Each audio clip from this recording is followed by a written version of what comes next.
So basically, in short, I've just been working almost all my life because my then real official job started when I was doing my first year at tertiary. I was 18 years old and I got my first job, and ever since I've always been working. So fast forward to when I'm an adult now, married with children, and gone through all the whole journey of trying to find the right church that I would fit in, and eventually settling on having our home um, praise and worship and prayer sessions. And on Sunday, then would have a bigger one as a family. So then, like I said, things started changing when it comes, specifically when it came to my career and my finances. Um, then I lost my mother I think I lost my mother actually while I was still going to church, yeah, 2015. That's when I lost my mom. And then the following year, that's when we decided on the home church thing. So basically, 2015, things started changing while I was still working. Finances, when you work and you don't seem to get a break, it's like from hand to mouth. You don't get a break. You can't cover the expenses. All of a sudden, things are just bad. Things are just changing, and you don't understand why. So I went through that those types of changes in my life. And as a child who grew up going to church, and as a child who grew up knowing that my mom, um, once in a while, she would go and consult. In South Africa, everybody would know what you mean by consult. But basically, my mom, once in a while, she would go to a traditional healer, specifically a sangoma, and to go and consult about life. And um, growing up, I witnessed that. And also, growing up, my mom was told that she had a gift and she needed to go for training to be a sangoma. So I grew up and I was very close to my mother, very, very close. We're like the best of friends to an extent that when she passed away, she was already living with me and my husband at our house. She rented out her house and we had a cottage, so she lived with us. So now, having that background as a child, knowing that my mom used to go and consult when things are not okay, and she would come back, they would tell her, okay, cleanse your house with these things. They would give like iziwasho. Iziwasho is like bath salts, different types to cleanse the house, or they would give traditional herbs to, to burn incense and all those things. So I grew up with that, even though we went to church, but that was still part of my life. And also, they would advise her that, okay, no, yenzi tiye, meaning have like a Thanksgiving lunch or some small ceremony, to honor your ancestors, or maybe your ancestors are hungry, you need to have a lunch for them, mqombothi, which is traditional beer and all that. So that was always done at home. Sorry, I think once or twice a year, my mom would have those traditional lunches or ceremonies. So fast forward now, as an adult, my mom has passed away, and I'm living my life, and I'm seeing things are not okay. Things are just not okay. And also, within us as siblings, we are fighting. We don't get along. It's when when a parent is gone, a parent who was holding the family together is gone. Things start falling apart, or maybe they were falling apart while she was around, but she was just able to hold the cracks for us not to see. So things started falling apart, and financially things were just bad. And then what happened was I decided then that, what, let me go consult with one of the ladies that I used to take my mom to. Luckily, my husband knew this lady, but my husband comes from a totally different environment where they never consulted. He was raised in the church. He knows the Bible from Genesis all the way to Revelation. So they never did all those things. But when you see that things are getting, things are bad, and especially he comes from Nigeria, and here in South Africa things are done this way. When you feel like things are not going right and you are raised that way, then you go and consult. So I spoke to him. I said, what, my baby, I'm having certain dreams that I don't understand, because I was starting to have weird dreams. I would dream of snakes, caves, water, rivers, ocean, you name it. I would have all these different types of weird dreams. And also, like, financially, things are just not making sense, even though I'm working. And by then, around 2016, I had resigned, because I resigned the year before when my mom was sick, to take care of her. And because I always knew that I always get a job, I've always, like I said, from from 18, when I applied for a job, I always got it. Even when I finished my studies, I always got a job. And I was lucky that I worked in the industry where I actually, the course that I studied, I was blessed to work in that industry. So I've always had jobs. If I resign a month later, I already have a job. So now I resigned when my mom was not well, and I decided, let me take care of her. Plus, at that job, they were just giving me drama upon drama upon drama. So then by 2016, then by the time my mom passed away, 2015, mid 2015, I started looking for jobs again, and it was quiet. It was very quiet, strangely quiet, because I knew I've always just applied for jobs and I'll just get a job. 2016, no job, and I'm applying. Then my husband is like, you know what, just join the family business, because he was already working for himself. So I joined in because I understood the business. I was helping with the admin and everything, but also with the business, things started slowing down. So by the time I suggested to my husband that, you know what, let's go and consult and see, maybe there's something wrong in the dreams that I'm having, things were just already slowing down even in the business. So we decided to go to this lady that we knew, because of my mom used to go to that lady. So when we went there to consult, and she checked, and she was like, yeah, things are not okay. There's things you need to fix. There's things that were done to your mother's grave that are affecting you. All these, all just everything just over your head. And I'll be honest. By the time I left that house, I felt like something is off. Something is offish. Then I was like, okay, you know what? Let me find someone else. Maybe because this one knew my mom for all these years, that's why she's just, saying things that I don't understand. So I remember then I'm a Google, they call me Google lady. So I Googled, and I found someone to consult with. I consulted online, because these days people do consult online. And that lady told me that, Sissy, when you have a calling, you're supposed to go for ukuthwasa. Ukuthwasa meaning it's a traditional healer's training. And I was like, what, me? No, how come? I've never been told this. I've never seen any signs. She's like, yeah, tell me about your dreams. And when I told her, she's like, yeah, those are the symptoms. Those are the signs. And also that's why financially you're going through the most, because if you don't listen to your ancestors, they punish you. So I was like, what? Okay, scary. And then we get home. I'm like, no, you know what? We need another opinion. Second opinion, same story. You need to go twasa. Your things will never be okay because you didn't twasa what, and also because your mom never finished her journey. Now, because you are a child, everything is left on like it's left on you, basically on your shoulders. And third person again, because I wouldn't just bring myself to accept this. I wasn't that type of a person. You always look at yourself like, no, I'm a corporate woman. I've traveled the world with my career. I was blessed to travel. And you look at yourself like, me, sangoma, what, even though sangomas now are hip and happening, I still wouldn't, like, I couldn't see myself. But guess what? Things are still going very bad. 2020 hits, and it is time for the pandemic, COVID. My husband and I catch COVID. We got very sick, very very sick, both of us. And but by the grace of God, we had a family doctor whom helped us. He really really really helped us. Up to today, I appreciate him. So after like 2 weeks, we started recovering, and we looked at each other like, you know what? What are we here for? Why are we still around Joburg for? Um, you're not getting a job, wifey. Hubby, husband is the business is not doing so well. Maybe we need a fresh start. We need a new start. Okay, fine. We gathered whatever we had. We put the kids in the car. We drove. We decided to drive to Mpumalanga because my brother-in-law, my husband's cousin, lives in Mpumalanga. We drive there just to see. And when we get there, like, oh, okay, okay, okay. There's opportunities here. Maybe we could just, get out of Gauteng and come to MP. Surely, 2 weeks later, we looked for a rental property. We rented, we moved to Mpumalanga. That's a story for another day. We get to Mpumalanga. We rent a shop and in a workshop. Two things: a shop and a workshop.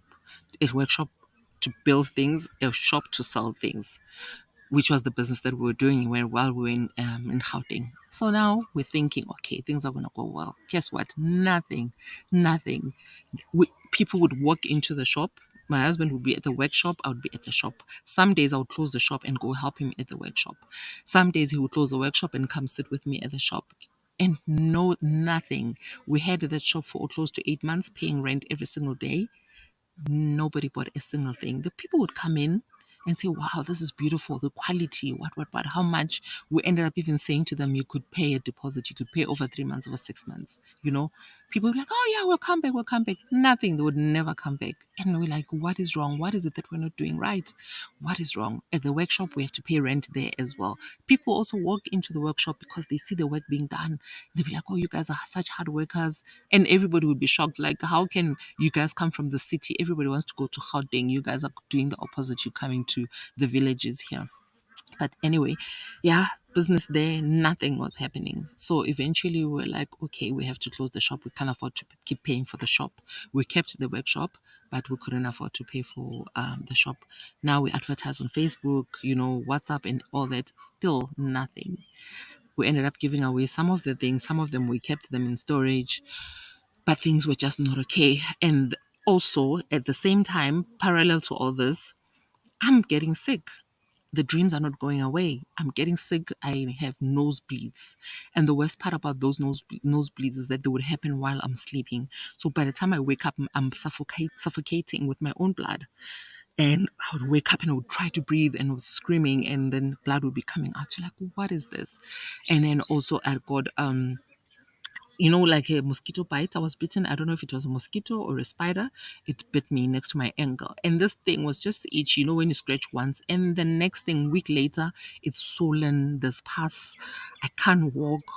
It's the most excruciating pain I could ever imagine. And we're like, what is this now? Things just started going horribly wrong, just horribly wrong. By this time, we had bought a plot of land because it's easier to buy land. In the outskirts. So we bought a plot of land. We had moved into an incomplete building. Imagine, but that's life. Story for another day. Things are just bad. There's no the building that we moved into. It was incomplete. Basically, the plumbing was not complete. Electrical was not complete. The floor was still wet when we forced to move in because we couldn't afford to pay the rent anymore at the property that we rented when we originally came. So we basically moved into a wet floor, leaking roof, no plumbing, literally half electricity done. But we moved in with our kids. Life. But anyway, so all this is happening now. We ask one guy that we know, like, where can we go? We need to consult. Then he directs us to Umthandazeli. Umthandazeli is like a prophet, a traditional prophet. We go there. This man gives me some things to take for the leg because the pain was unbearable. Some treatment. I used to cry. My kids would look at me. My husband wouldn't know how to help me. The thing will be so sore the whole night. So by the time I fall asleep, they'll be so relieved. The doctor ended up even giving me sleeping pills. So for me to sleep, I would have to take sleeping pills and double dose so that I could manage to sleep. Things were just terrible. Then um, I decided, okay, this prophet gave us treatment to help with the leg. It will be better. The next day, it's worse. Whatnot, whatnot. And then I was like, okay, now we're in Mpumalanga. Let's consult another sangoma now in Mpumalanga and see what is wrong. You know what, guys? Word of advice: don't go to sangomas when you're desperate. Don't go to sangomas when you're desperate. I'm not here to bash them. I'm here to give my experience of my life with sangomas, my journey, my experiences with sangomas. So then we went to consult another lady, and as we walked in, she's like, "Yeah, no, she already has two tossers there, two trainees." And she's like, "No, when are you gonna come here? You're also part of my tossers. Your people say you need to train, you need to initiate, and you are late. Things are gonna go even horribly worse. Your husband can even leave you because you're not tossing, you're not doing the right thing. You're gonna lose everything. Fear. They instill fear in you. That lady instilled fear so much." So I was like, but I don't even have enough money. No, you can come, you can come. Don't worry. Yours, even what she said was that, no, even yours, because it's already matured by itself, you just need to put the final touches. When you come, you won't even stay here for 2 weeks. I will just walk you through things and then you'll be fine. We left with my husband. There's like, how can, if I need training for a sangoma, how can it be done over 2 weeks? I don't understand. But also I was like, you know what, let me pray about this. I still prayed. I still prayed in my weirdest ways. And also to Patla. Patla is to speak to your ancestors. And I was like, I need to speak to them. Got home, I prayed, and I was like, you know what, if this is the way I'm supposed to go, God, show it to me. My ancestors, if you're the ones who are saying to me I need to go for this traditional healers training, then you guys will show me the way. And my spirit just refused to go there. My spirit just refused. The lady kept phoning me. I ended up blocking her and I never went. But also, like I said, things that it kept getting worse and worse and worse. Even to eat was a problem. Even to buy bread for the kids was a problem. There was a point where we're eating basically porridge without sugar, or sometimes would have sugar, no milk. Sometimes would have milk, no butter. It was just that bad. You'll see the look. You know, when you look at your children, you're like, oh my gosh, what did I do? These kids come from, from what we call cheese here in South Africa. They come from private schools, everything. Now they're in a village somewhere, and no, we know nobody there. People look at us like strangers, like outsiders, especially because my husband is Nigerian. Then, like, looked at us like we really don't belong there. But you know what, it's God, we are still here. So eventually one day I was at a mall, and it was still COVID time, 2020. I think this was around 2021, if I'm not mistaken. Yeah, wearing a mask, walking at a mall. And next thing I feel the blood come out of my nose in public. It filled my glove up so badly. I had to rush into a shop and ask for the toilet and ask for tissue and clean myself, and bought another mask. I went straight home from there. Went home, and at this point we'd already sold. We used to have cars, we used to have cars. If we didn't have cars in the house, we'd have two cars, but we always had more than two cars. But at this point, we're left with one car, one car. So if my husband had driven to the workshop and I need to go to the shops, I'd use a taxi, and I hadn't used the taxi in many, many years, many years. But I always say the beauty about being African is that, being African, we are survivors. You can do anything. You can drive a Mercedes Benz today and leave it at home and hop onto a taxi and nobody will know. So that was how it was. So I had to go back home. I got home. I was feeling so lightheaded because I lost so much blood. And I was like, you know what? What is this? And then I decided to consult again.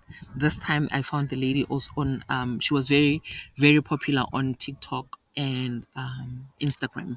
I was like, okay, let me consult with this lady. It seems like a lot of people know her. And me consulting, I'm hoping that I'll hear a different story. I consult again. This lady is like, no, you need to come for training.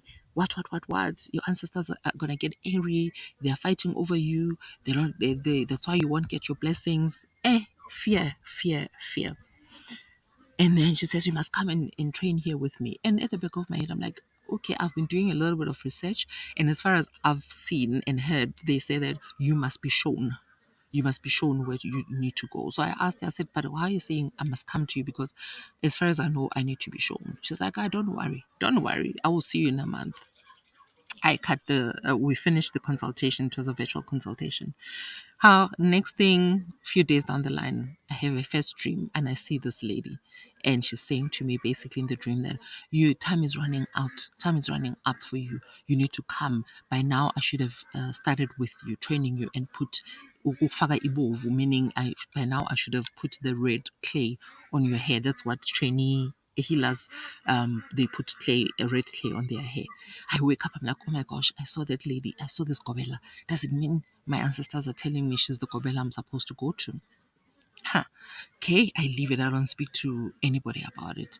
Few days again pass. I see her. I see her sisters also. It's like we are at a party, a very nice party. You know, those top class, high class parties. We are there, and I'm dressed to the nines. And then I see her, and she, in that vision again, she says to me, "Hey, Wena, time is running up. When are you coming?" And I see her with her sisters. The sisters are laughing like, "Yo, you. Where do you think you're gonna end up? Because you need to come and do your training."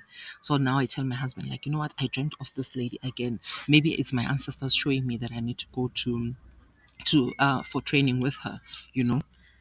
Then my husband's like, you know what, my baby, I don't think it's the right decision. But at this point, I don't want to lie to you guys. I was very desperate.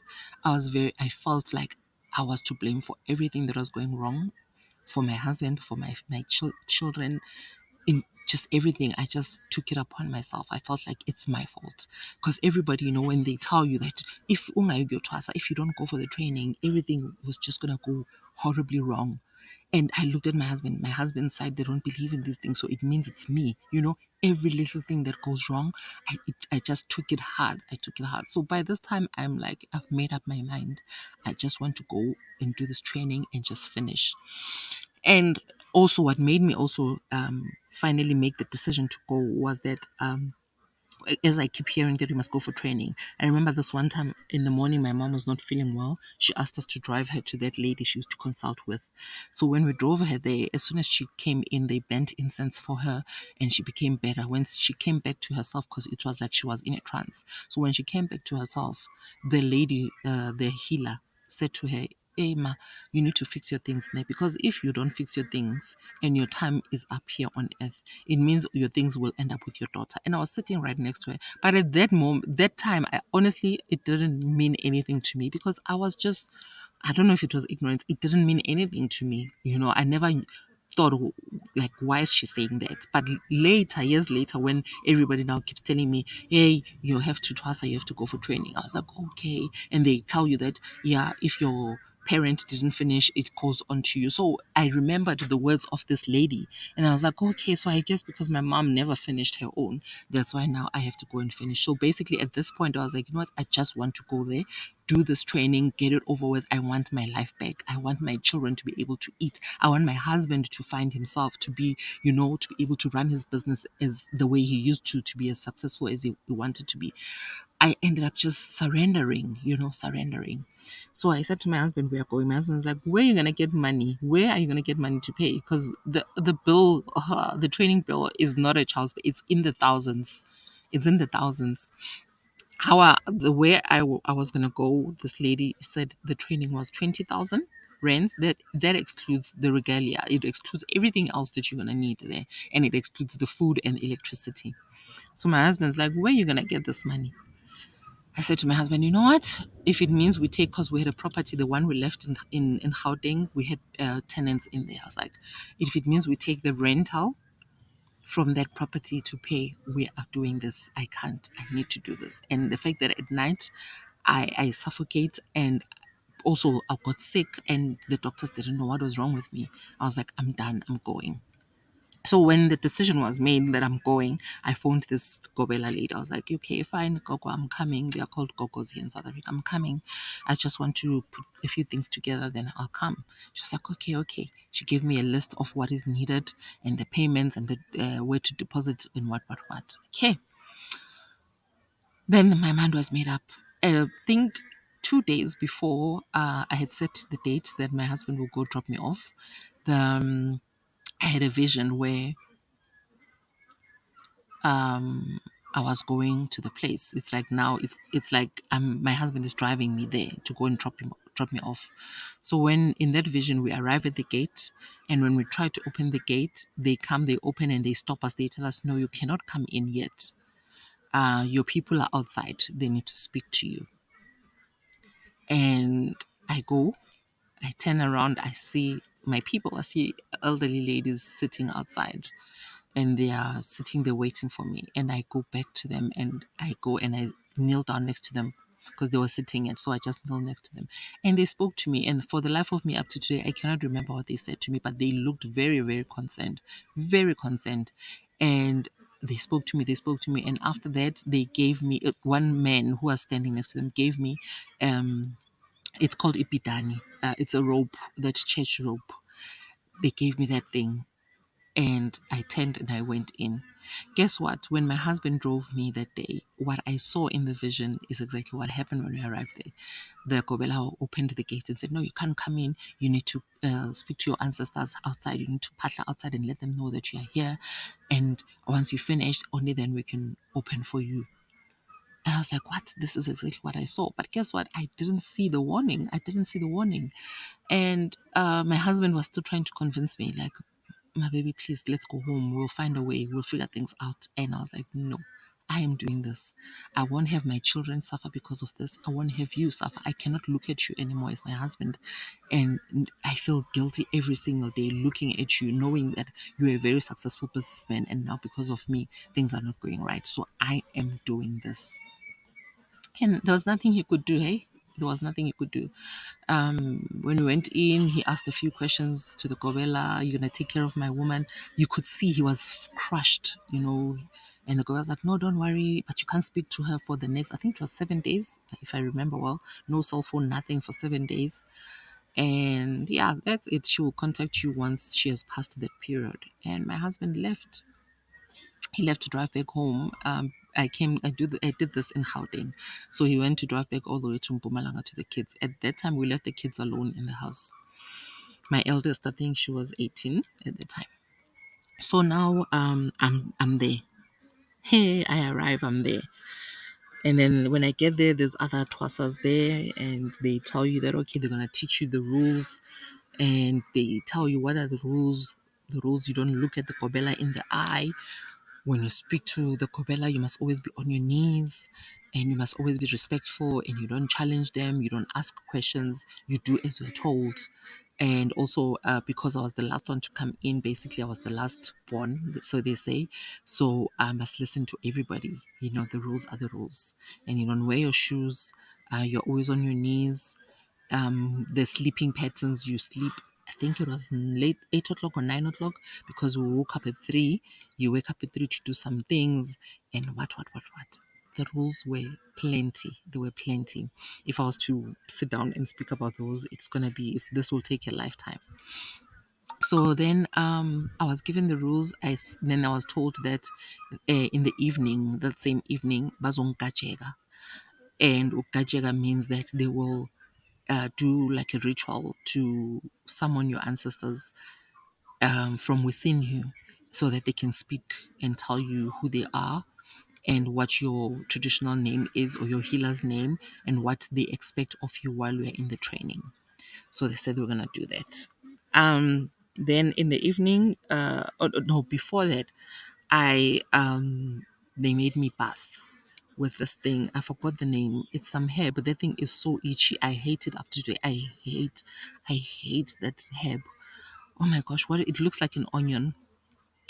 So they said you need to bath with this. And then this one guy came to advise me, said, you know what, word of advice. When you use this herb, I don't want you to go through what I went through. When you use it, make sure it doesn't touch your private parts. That's just what I will tell you. So I went into the bath. I bathed. Oh my gosh, I didn't feel anything until I finished bathing. They say don't wipe yourself. As I came out, it's hot. The place was very hot. And there was flies everywhere. I don't know, in that area there was so many flies. And me and flies. Oh, I don't know what phobia it's called. I forgot, my daughter told me. I can't see things that are like, you know, when you see a swarm of bees, I can't see patterns like that. I react in the worst of ways when I see that patterns like that of too many flies in one place, or just those certain. As I speak about it, I've got goosebumps because I cannot be in an environment like that. So as I finished bathing with this thing, it's starting to be very itchy. The next thing, um as it's itchy,